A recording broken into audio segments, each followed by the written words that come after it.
So over the past year or two, you and I have played some pretty incredible party tricks, like semi-autonomous, or as the Germans say, autonomous driving Mercedes, or remember the lane change trick in the E300? This will do the lane change trick, but not in this country. Rest of the world, but not here. However, we do get the coolest party trick, and it's this. Looks like a Klingon bird of prey, but really that's the key for the car. And you got to switch it on much like your phone here on the side, slide up to turn it on, and we're going to press the P button, and that's when the fun starts. P, it's connecting to the vehicle. Please wait, of course, please wait. Press park button on the side. So we're going to press this on the side, watch for obstacles, and let's start the engine. And notice, so of course, move closer to the vehicle. Move closer to the vehicle. The engine just started and I'm not in the car. Are you guys ready? Activating remote controlled parking. See the arrows? So now I can go forward if I want and kill my cameraman. But notice it senses my cameraman, so it stops. So instead, I'd rather park the car in this spot here, and we lovingly have two BMWs, and I walk with it. People were parking the car, nobody's in it. Check this out. Look at this! Okay, I just want to point out, I'm going to stop it for a minute. This takes much longer than parking the car yourself, but this is so much cooler. Okay, here we go. Keep on going. Not exactly the James Bond thing where he did with that 7 Series in the movie. And then we stop it, take my finger off the park button, engine stop, shuts down, and your car is parked. If that is not going to win friends and influence people, I don't know what is.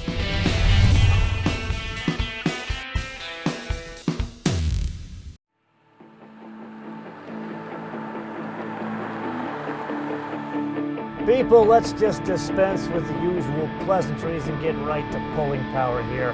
Got a little bit of a hill. I got comfort mode. Let's put our foot into it. Yeah. I'd say it's quick. But now, you know what, there's an Eco mode, Eco Pro. We're not even gonna waste our time with celery mode there. Got a nice hill, let's go into sport.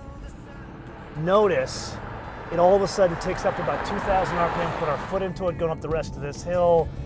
And it's, people, this is, what is this, about 3,800.5 pounds? This, it's not quick, this is a fast car. Now really, do we need to cover anything more in terms of pulling power, or in this case, pushing power? I think not.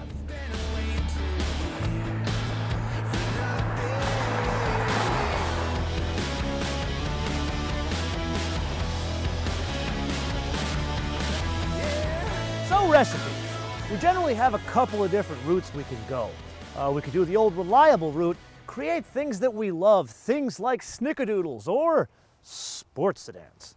The alternative is we could tweak a couple of things and perhaps get a bit more adventurous. This, well, it's a little bit of both. From the snickerdoodle column, the suspension bits, A-arms in the front, 5-link in the rear. The rest of it is more along the adventurous column.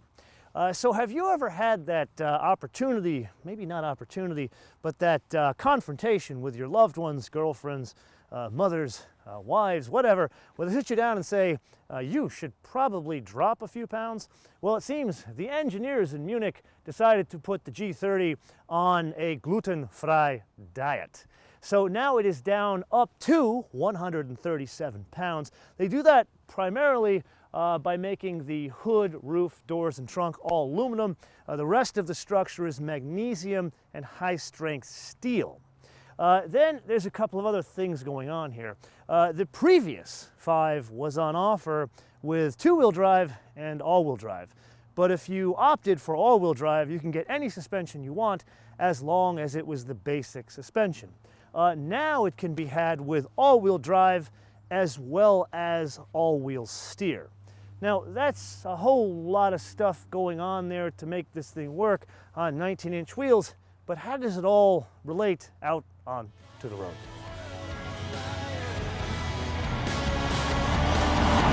Okay, so you probably noticed this is about as stunning as it gets. Just north of San Francisco on the Pacific Coast Highway. and it's also about as twisty as it gets. Now, it has been pissing down rain here over the past 60 days, so the roads, not exactly the kind of thing we want to deal with right now. So let's keep it at like 5/10. Put our foot into it, going around corners here. I'm in comfort mode again. Now in comfort mode, not really a problem. Not the sharpest BMW I've ever driven, but not really a problem. So let's put aside our comfort mode. Again, we're going to just completely dispense with the celery modes. There are two of them, Eco and Eco Pro, and go right into Sport. Now, one thing I do want to point out about Sport, not only does it change the engine speed and the settings, like all of the throttle mapping and suspension, but it also changes the seat. No matter how you have the seat set up, it actually makes it a little bit tighter. Nice touch.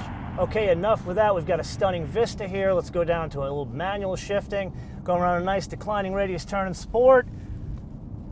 And now it's a bit sharper. Now that said, there's one thing I didn't tell you. This car is not only fitted with the M Sport package, it's fitted with not one, but 3 driver's assistance packages. So yes, there's a lot of weight there, but there's a hell of a lot of assistance and some tech that's fiddling with all of this driving elements. Staring at my walls, alone, thinking about making them fall.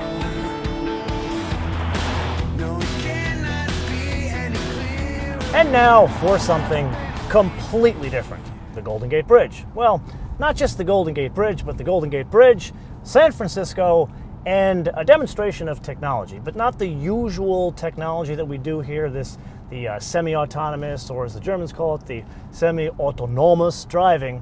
Instead, we're going to play around with UX while navigating traffic. So a couple of things here. We discussed in the tech review a 10.2-inch screen, and just as an aside, people, look at that. It is absolutely stunning, the Golden Gate Bridge. Anyway, back to this.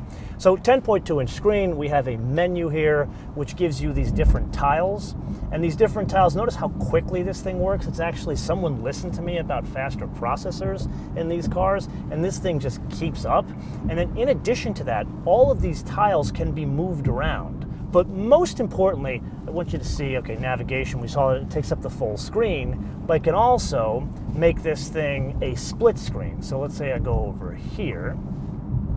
I can split the screen between the different maps. Now, this sounds okay, you've seen this before, but here's where the trick comes in. See this little icon here? This is familiar to you because you know of Apple Carplay. Now, this is now connected to my phone, but what I want to point out, notice my phone is here. Actually, I've got my drug dealer phone there as well. No wire. See that? No wire whatsoever. And I'm just going to put that there so you can see the phone is not connected. And I can look and see what messages I have. Actually, I don't want to send a message right now, but you can see the different messages I've got here. And again, not connected wirelessly. But most important, I got let's make this a quick Ask MotoMan. Andrew Kennard, I believe his name is. Quick Ask MotoMan from Andrew Kennard. He asked me if you can actually run audio from your iOS device, even though it's not connected. And the answer is yes. So for example, let's go into the audio here. Specifically, let's do like podcasts. So obviously, you know me, I'm a big Dave Ramsey fan. So if I want to listen to Dave Ramsey, I can do ready to start building well, and so he wants. So it works in conjunction. Look what we did here. We've got, actually, you know what? I got this toll thing coming up here. So let's make sure I've got this fast track thing down here. Doing everything wirelessly, people. Where is it? Slow. Let's go into this lane here. So I'm going through a toll booth wirelessly. Slow down, make sure it picks it up. And it picked up the toll. And then I've connected my phone wirelessly to listen to a podcast wirelessly, and I can adjust the volume not even by touching the car. It's a BMW. Is it? Okay. Just actually in the podcast they're talking about a BMW, I promise. I did not at all cue that up.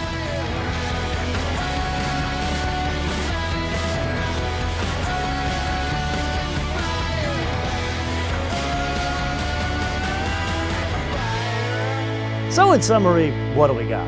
Well, a story. You see, way back in the day, I used to own a Supra. I even put a picture of it and a much younger version of me up on Instagram.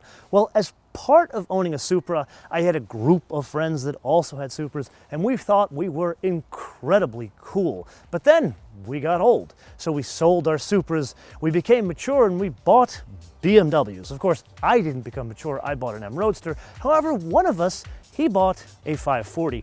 And it was a pivotal learning moment for me because it made me realize that cars with 2 extra doors can be incredibly fast. His car in '01 with a manual transmission, the first time I drove it in suburban Maryland, it made me see Jesus. But then things changed. The economy fell off a cliff, everything downsized, including 8-cylinder sports sedans. So what used to be that magnificent 540 became a 6-cylinder and a 4-cylinder turbo.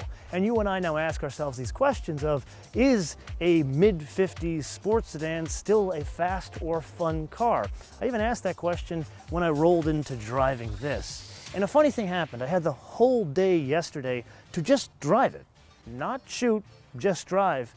And something happened. It was the same thing that happened when I drove Brian's 540 way back in 2001. I once again saw Jesus. People, this is now a fast car. So with that, I want to turn this around to you guys. And while I ponder the idea of perhaps I now have finally matured, is this something you now want in a landscape of 6-cylinder turbos or 4-cylinder turbocharged and supercharged engines? So specifically, would you choose this or the new E43 or the S90 supercharged and turbocharged? Only those choices, nothing else. You can't add in some other car with some more powerful engine.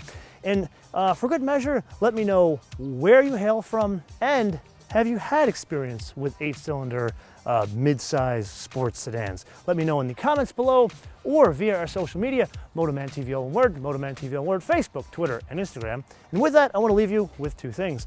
Number 1, make sure you download our fancy new mobile application, which is very useful in Season 7, and you can download it for free at Apple iTunes and Google Play. And oh, by the way, we are live on 5, count them 5, international airlines. And number 2, a fun fact. So I told you I had the whole day to drive this car by myself and not have to put any cameras on it, in it, near it, or in front of it. Well, that's not because I wanted to take time to ponder. It's because the sky opened yet again here in the California Republic. Not that I'm complaining, because we really need the rain, but it has been raining almost nonstop for practically 2 months. Until I see you next time, bis später.